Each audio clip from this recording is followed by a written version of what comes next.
मेरी तरफ से आप सभी को बहुत बहुत धन्यवाद कि आप अपने कीमती समय में से समय निकाल कर यहाँ पधारे हैं और मुझे और मेरे साथियों को जो आज जा रहे हैं उनको भी सम्मानित किया है। इसके लिए मैं आप सभी का बहुत आभारी हूँ।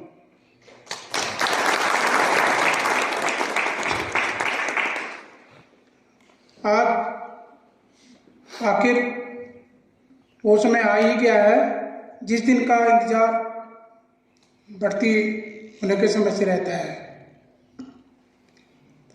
दिनांक 21/3/2025 को मेरी नौकरी के 41 वर्ष 9 महीने 3 दिन पूरे हो जाएंगे और अब सीआरपीएफ से सेवा मुक्ति जाने का समय आ गया है।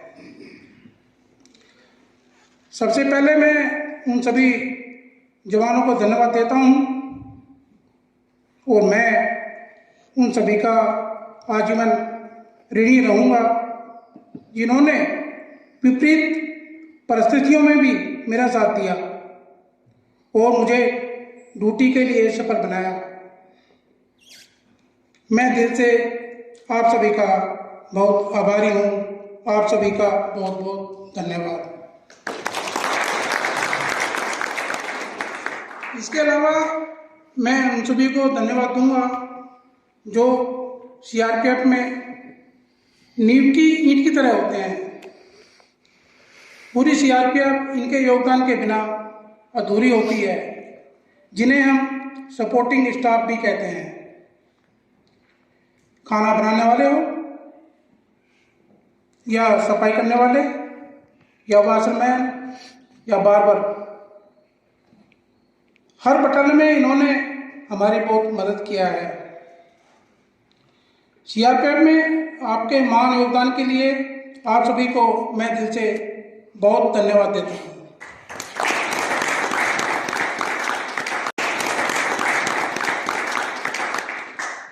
आज से 41 वर्ष पूर्व 27 जून 1983 को मैं सीआरपीएफ में सबसे निचले पद सिपाही में भर्ती हुआ था।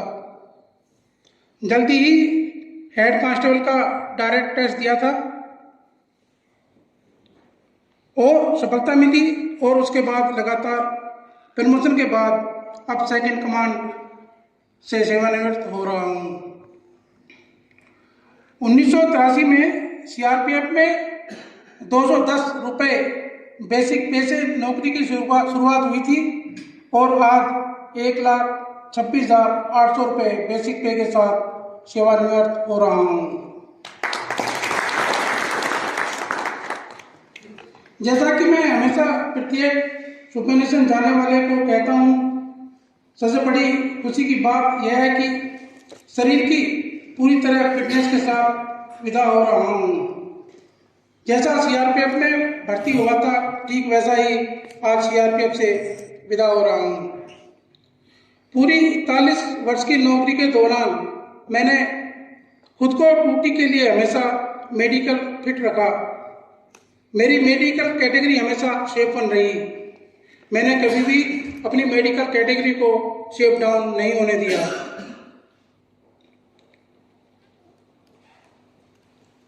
पूरी नौकरी के कार्यकाल में मैं एक दिन भी सिक रिपोर्ट नहीं गया और पूरी नौकरी के दौरान एक दिन के लिए भी मैं ड्यूटी से गैर हाजिर नहीं हुआ हूँ। चाहे घर पे कितना भी महत्वपूर्ण कार्य रहा हो। हर पद में नौकरी करने के दौरान मुझे खट्टे मीठे अनुभव मिले।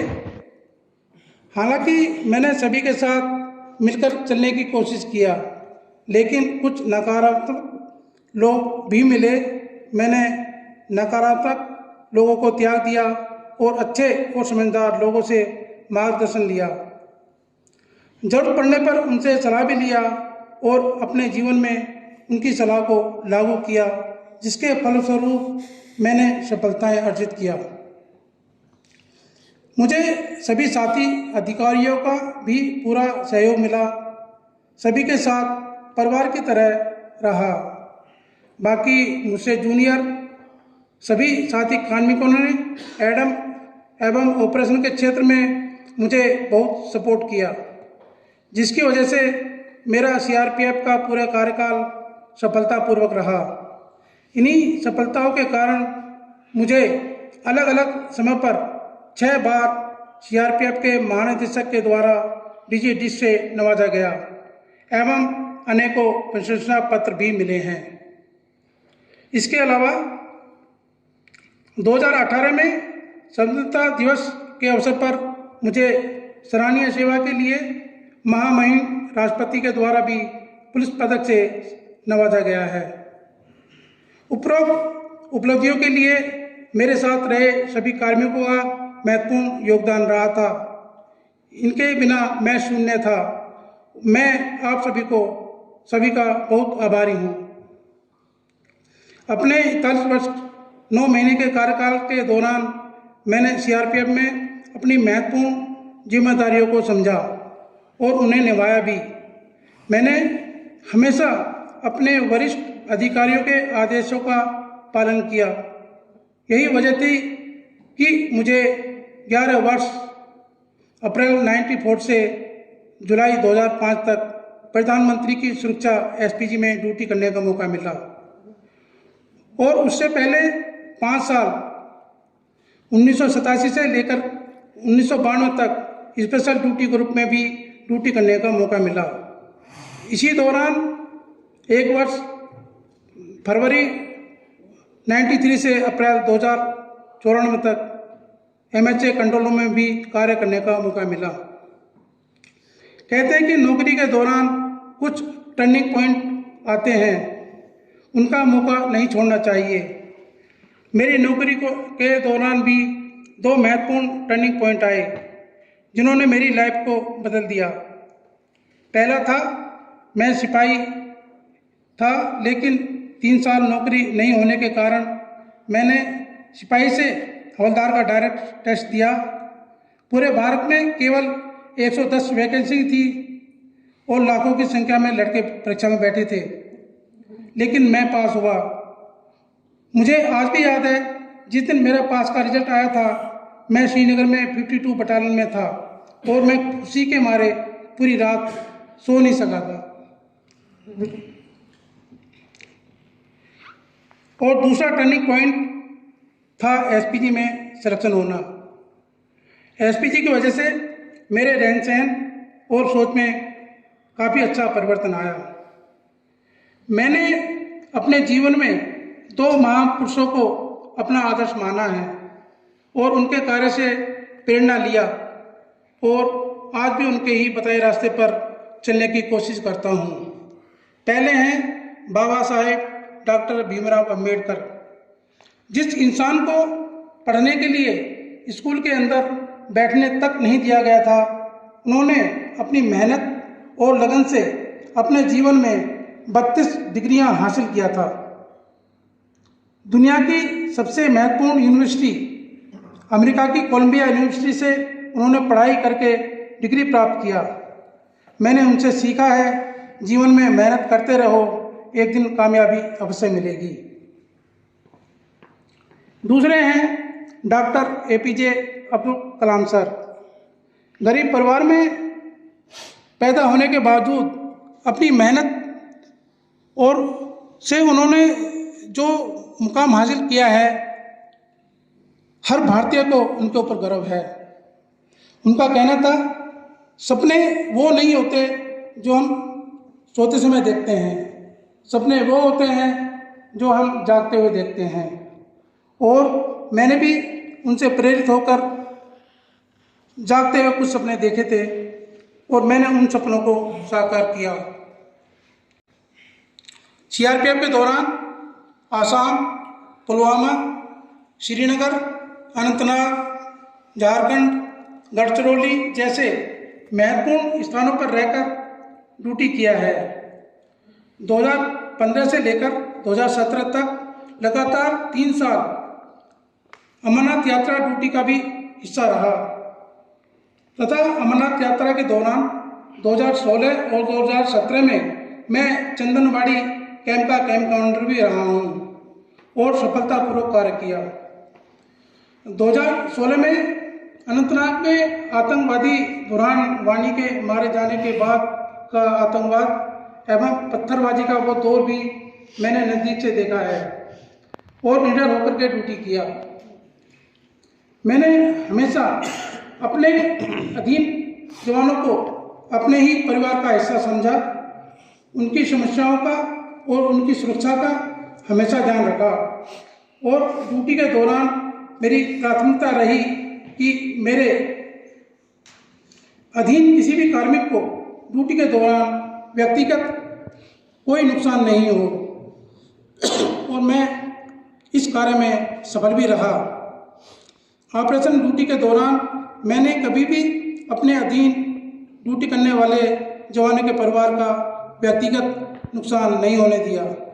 ये मेरे जीवन की सबसे बड़ी उपलब्धि है और इसकी मुझे अत्यंत खुशी भी है।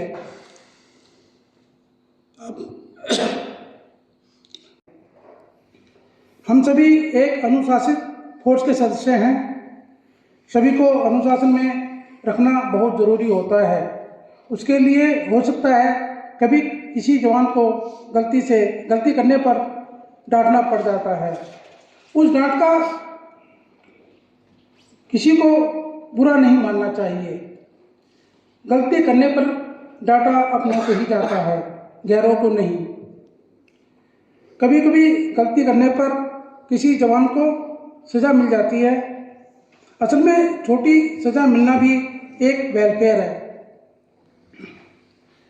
भविष्य में बड़ी गलती नहीं कर सको, इसलिए छोटी गलती पर छोटी सज़ा दी जाती है ताकि भविष्य में सतर्क रहें। आशा करता हूं कि आप सभी भविष्य में बहुत अच्छा कार्य करेंगे और सफलता आपको मिलेगी। मैं सितंबर 2022 से सिख बटालियन में आया था। 30 महीने बटालियन में रहा। ड्यूटी के साथ साथ श्री माता वैष्णो देवी के दर्शन करने वाले यात्रियों की निस्वार्थ भाव से मदद करने की पूरी कोशिश किया। शायद श्री माता वैष्णो देवी ने मुझे इस लायक समझा कि सीआरपीएफ से सेवा मुक्त होने के बाद भी कुछ दिन और कटरा में रहने का मौका मिल सकता है।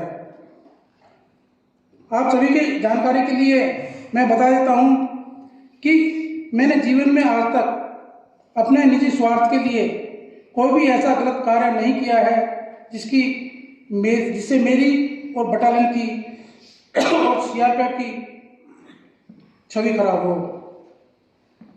मैंने हमेशा तन मन से ईमानदारी के साथ सीआरपीएफ की सेवा किया। मैं कई बार सीआरपीएफ में सिपाही भर्ती बोर्ड का सदस्य भी रहा, पीठासीन अधिकारी भी रहा। मैंने मेहनत एवं ईमानदारी के साथ काम किया।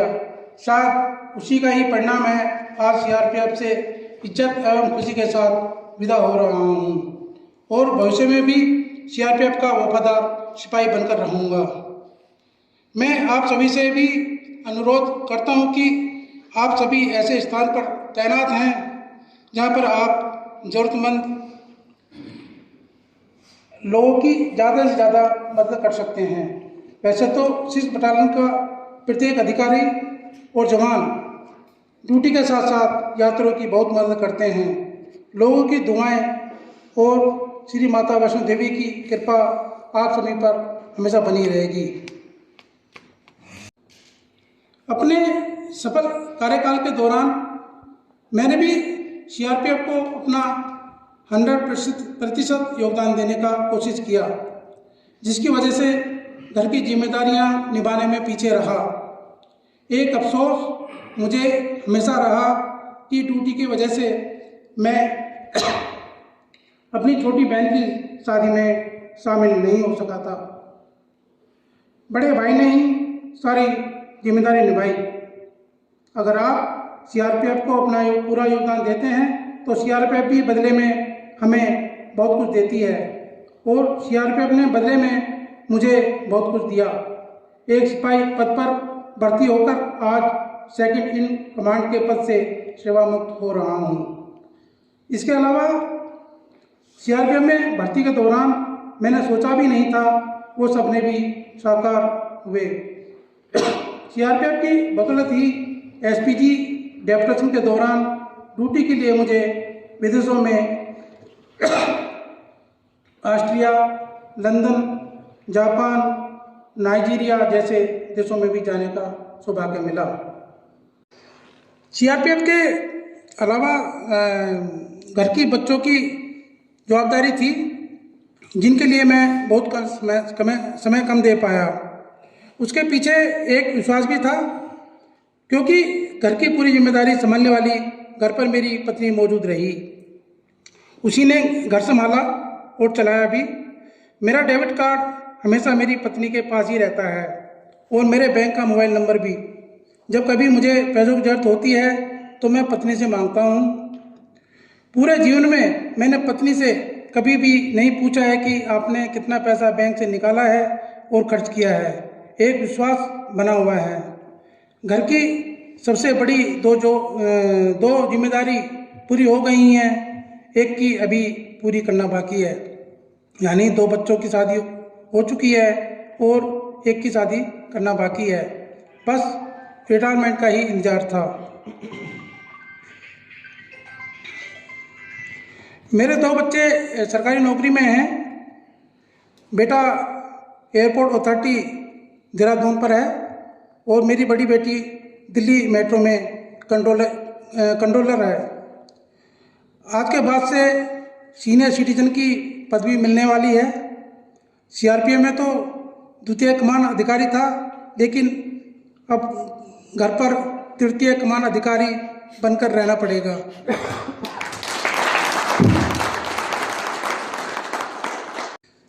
जीवन में कामयाबी के पीछे एक बहुत बड़ा हाथ होता है और वह है अपने माता पिता का।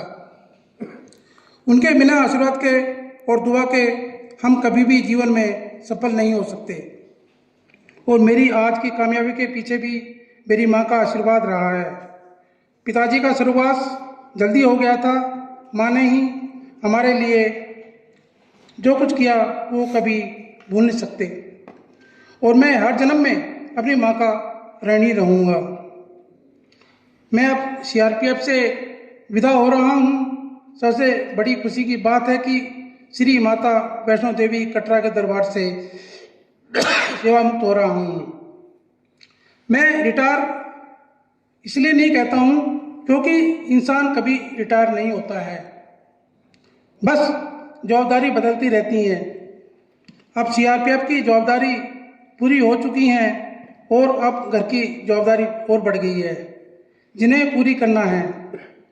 अगर इंसान का जन्म मिला है तो उसे अच्छे से निभाना चाहिए और आखिरी सांस तक अपने परिवार के लिए कुछ ऐसा करते रहना चाहिए जिसे आपकी आने वाली पीढ़ी याद करे। इस जीवन को व्यर्थ में बर्बाद नहीं करना चाहिए। जीवन में छोटी मोटी समस्याएं चलती रहती हैं और उनसे कभी हार नहीं मानना चाहिए। मैंने सिस्ट बटालियन में एक परंपरा की शुरुआत किया है जो पहले इस बटालियन में नहीं होता था। चाहे किसी भी रैंक का कार्मिक सेवा मुक्ति पर जा रहा है तो उसे सम्मानपूर्वक विदा करके भेजा जाना चाहिए। यह परंपरा सिस्ट बटालियन में शुरू की गई है। इस परंपरा को इसी तरह बनाकर रखना चाहिए। हम लोग एक बटालियन में मुश्किल से 3 से 4 वर्ष ही रह पाते हैं और केवल 2 साल ही आपस में एक साथ रहने का मौका मिल पाता है। इन 2 साल में हमें आपस में मिलकर रहना चाहिए और एक दूसरे का सम्मान करना चाहिए। फिर पता नहीं जिंदगी में दूसरी मुलाकात हो या नहीं। मैं सितंबर 2022 में सिस्ट बटालियन में आया था। हर बटालियन की तरह सिस्ट बटालियन से भी बहुत कुछ यादें लेकर सीआरपीएफ से अलविदा हो रहा हूँ। 41 साल 9 महीने 3 दिन की नौकरी के दौरान के तो इतने अनुभव हैं कि बताने में ही 41 दिन लग जाएंगे। श्री माता वैष्णो देवी की कृपा आप सभी पर बनी रहे, ऐसी प्रार्थना करता हूँ। मेरी तरफ से आप सभी को एवं आपके परिवार को, इस बटालियन के सभी कार्मिकों को एवं उनके परिवार को बहुत बहुत शुभकामनाएं। एक बार पुनः आप सभी का बहुत बहुत धन्यवाद। जय हिंद, जय CRPF, जय माता दी।